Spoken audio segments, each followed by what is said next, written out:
Hi అండి. అందరూ ఎలా ఉన్నారు? నేను మీ సుమతిని. Welcome to our channel Sumathi's cooking Adda. ఈరోజు మన కుకింగ్ అడ్డాలో స్పెషల్ టమాటో పులుసు అండి.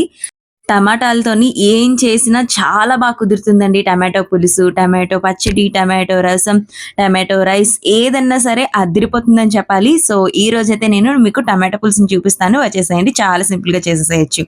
ముందైతే ఒక పెద్ద సైజ్ టమాటోల్ని ఒక 7-8 టమాటోలు తీసుకొని బాగా శుభ్రంగా కడుక్కోవాలండి వాటర్‌లోని.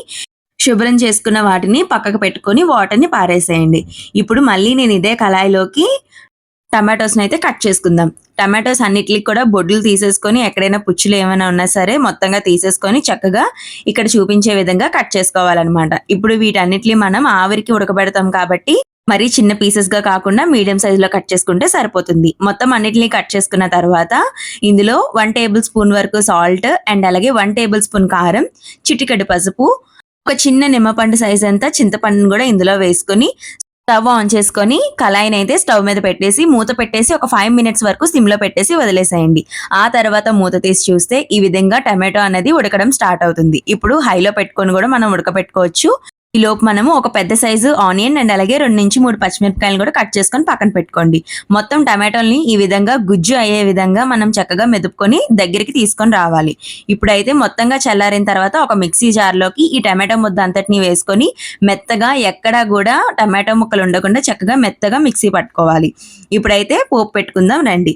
ముందైతే స్టవ్ ఆన్ చేసుకొని కళాయి పెట్టుకొని కళాయి హీట్ ఎక్కిన తర్వాత ఒక 2-3 టేబుల్ స్పూన్ వరకు ఆయిల్ యాడ్ చేసుకొని ఆవాలు, మినపప్పు, జీలకర్ర, ఒక 7-8 వెల్లుల్లిపాయలు, ఒక 2 ఎండుమిరపకాయలు, ఒక రొబ్బ లేదా 2 రొబ్బల కరివేపాకు వేసుకొని చక్కగా ఫ్రై చేసుకోవాలి. మొత్తం అంతా కూడా బాగా ఫ్రై అయిన తర్వాత ముందుగా కట్ చేసుకున్నటువంటి ఆనియన్స్, పచ్చిమిర్చి కూడా ఇందులో వేసుకొని చక్కగా ఫ్రై చేసుకోవాలి. అండ్ అలాగే 1 టేబుల్ స్పూన్ వరకు సాల్ట్ కూడా యాడ్ చేసుకొని దగ్గరగా ఫ్రై చేసుకోండి. ఈ పులుసుకి ఆనియన్స్ ఎంత రెడ్‌గా ఫ్రై అయితే అంత టేస్ట్ ఉంటుంది. సో, ఆనియన్స్ అయితే తప్పకుండా ఎర్రగా వేగనివ్వాలి. కింద అనేది మాడిపోకుండా వేపుకోండి. ఆ తర్వాత మనం ముందుగా మిక్సీ పట్టించుకున్నటువంటి టమాటో ముద్దను కూడా ఇందులో వేసుకొని దీనికి తగినంత వాటర్‌ని కూడా పోసుకొని చిక్కదనం కూడా చూసుకోవాలండి.